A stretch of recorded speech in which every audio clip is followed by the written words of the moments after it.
Ẹ káàárọ̀ o. Ṣé dáadáa la jí? Ṣé dáadáa la jí? Àdúpẹ́ ẹ ṣeun. Irú eré wo la fẹ́ ṣe láàárọ̀ yìí? Bọ́ọ̀lù alápẹ̀rẹ̀.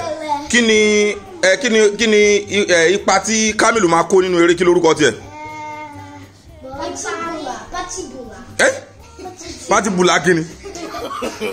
Kí ni ipa tó máa kó? Olùdarí olùdarí o ṣeun olùdarí.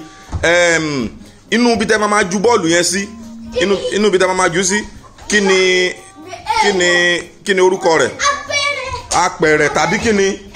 Tàbí àwọn. Ẹ ṣeun, apẹ̀rẹ̀ tàbí àwọn.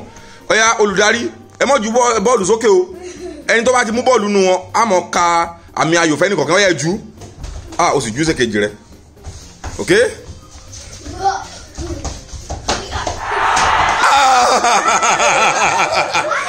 Ọ̀yá ọ̀yọ̀kẹ́ ọ̀gbọ́n ẹ̀dí délẹ̀, ok? Mo mọ̀ kó ju sá nísòro. Olùdarí tẹ́ bá ṣe ohun tí ọ̀dà á dáṣẹ́ rí àfún yín.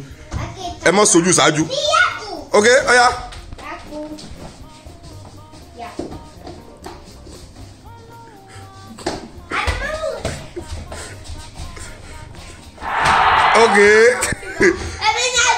Ok. Ó gba dáadáa. Mélòó ní nísìnyí? Kamilu, Adam ńkọ́? Ok, ọ̀yá gbé fún olùdarí. Ó fẹ́ tọ̀ àbí?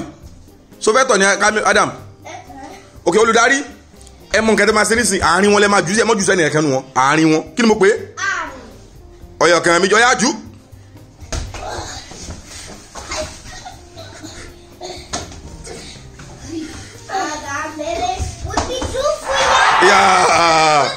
Mélòó ló ní Adam? Méjì. Yakubu ńkọ́ ọ̀yọ̀ kan. Olùdarí ẹ gbà, ọ̀yá. Ó tún yá o. Ọjà méjì.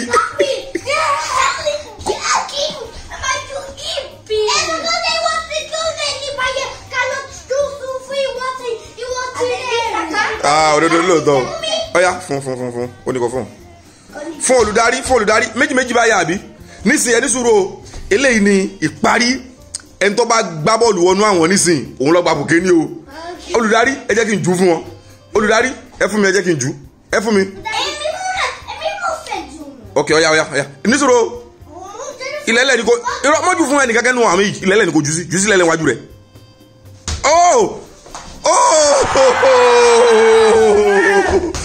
Ta ló gba bùkẹ́ ní báyìí?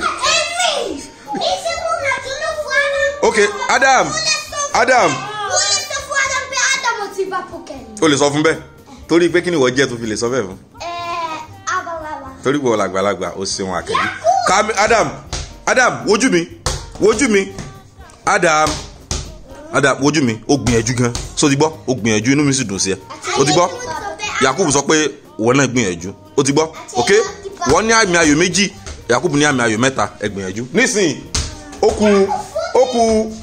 kù Kamil àti Adam. Yakubu ó ṣe olùdarí. Ọ̀yá. Ẹ máa gbá sáà ní sùúrù. Ọ̀yá lọ sọ olùdarí. Lọ dúró. Ok. Ẹ ní sùúrù o. Tí n bá ti kà lórí mẹ́ta, eré máa bẹ̀rẹ̀ ni o. Ok. Ọ̀yọ̀ kan, méjì, mẹ́ta. Ọ̀yá.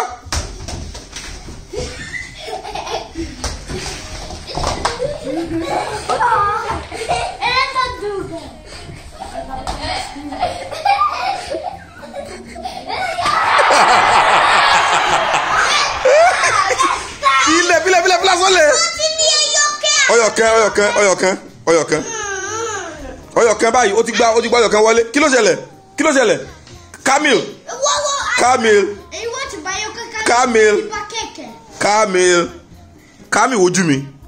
wojú mi. Ọ̀yá gbìyànjú sí bóyá ó gbà wọlé. Ọ̀yá dìde. Ọ̀yá Yakubu ní sùúrù. Ọ̀yá Adam ó dìde. Ọ̀yá gbìyànjú. Kamil gbìyànjú. Yakubu ó lè gbìyànjú mọ́, kí ló dé?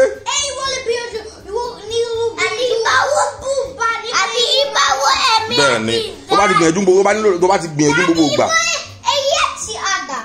Irọ́ a máa ṣe kẹtì ìyá nísìn. Ọ̀yá. Ok.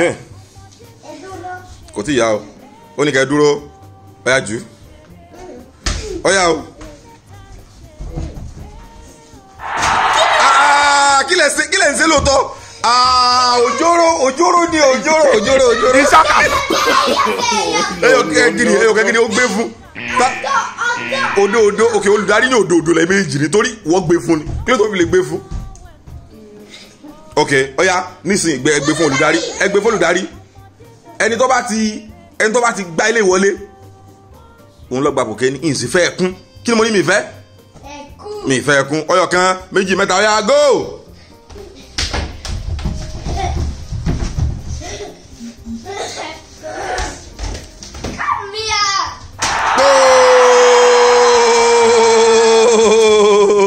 ọyẹ pàdé fúnra yẹn méjì ẹgbìyànjú nísìn ó kù Yakub àti Kamil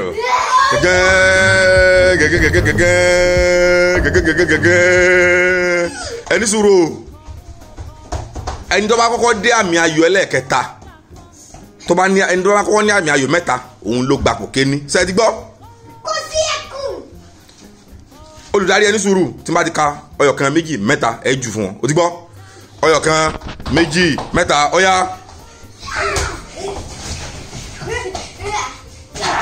oye eke Yakubu ní àmì ayò kan ọ̀rẹ́ ni wọ́n ok. wọ́n máa ń bọ́ bọ́ọ̀lù fún wọn. ok. èso máa bọ́ kọ́lé fún ní ẹni kankan. ok ọyá jù nísìn màá kà lóòótọ́ ẹni tó bá kọ́kọ́ ní àmì ayò mẹ́ta òun lọ́ba bùkẹ́ni kí ni mo wí a sì bẹ̀rẹ̀ ni o eléyìí ni ìdíje láàrin Yakub arákùnrin aláǹtakùn àti Kamil arákùnrin àdán ok. kí ni Black Spiderman ní Yorùbá. ok aláǹtakùn ló yá ọyọ kan méjì mẹ́ta ó yá.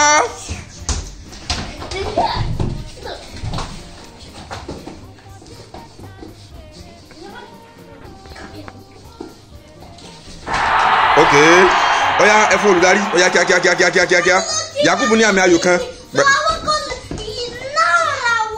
ẹ lè nara yín lóòótọ́.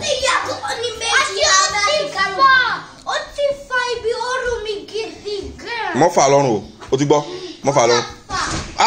wọ́n fẹ́ mọ ṣe òjòrò nìyẹn tẹ́ ẹ̀ máa ń fà yẹn òjòrò ni o ọyá ẹ fún olùdarí ó ti fẹ́ wọ bí ẹ̀wọ̀n ó kù díẹ̀ títí ọyá gbogbo fún olùdarí ọyá o. Kami dìde ní sùúrù mọ kò lè ju fún ọ yóò ṣe ju fún dìde kó gbìyànjú sí kò tí ì yá o ọyá Adam ok ọyá Kami kọjú sí wa ọyá ìjú sí wọn ju bọ́ọ̀lù fún ọ olùdarí o fẹ́ jù sínú àwọn ni kò sì lè ṣe bẹ́ẹ̀ ni ok ẹ mọ nǹkan tó máa ṣe mo ti mọ tí màá ṣe mo wá ẹ mọ tí màá ṣe tí tàwa kọ́kọ́ jù fún Yakub ó rí i pé yóò gbìyànjú láti gbà sínú àwọn lẹ́yìn ìgbà yẹn á jù fún Kamil lẹ́yìn ìgbà yẹn á jù fún Yakub ó ti yẹ yín sìn yìí ọ̀ya bẹ́ẹ̀ ni. ẹni kéèké kò ní jù fún ẹni kéèké. irọ́. ọ̀dà mo ti gbẹ́ ẹ̀nìyàn kan ní jù fẹ́ ẹ̀nìyàn kan ọ̀yá ẹ lọ dúró. ẹ fẹ́ bá ok anyway tẹ́ bá ti mọ̀ pé ẹ fẹ́ ibí ni eré ìdíje òní lọ parí sí ìyókù tún di lọ́sẹ̀ tí ń bọ̀ ẹ kí àwọn èèyàn pé ọ̀dà bọ̀ o.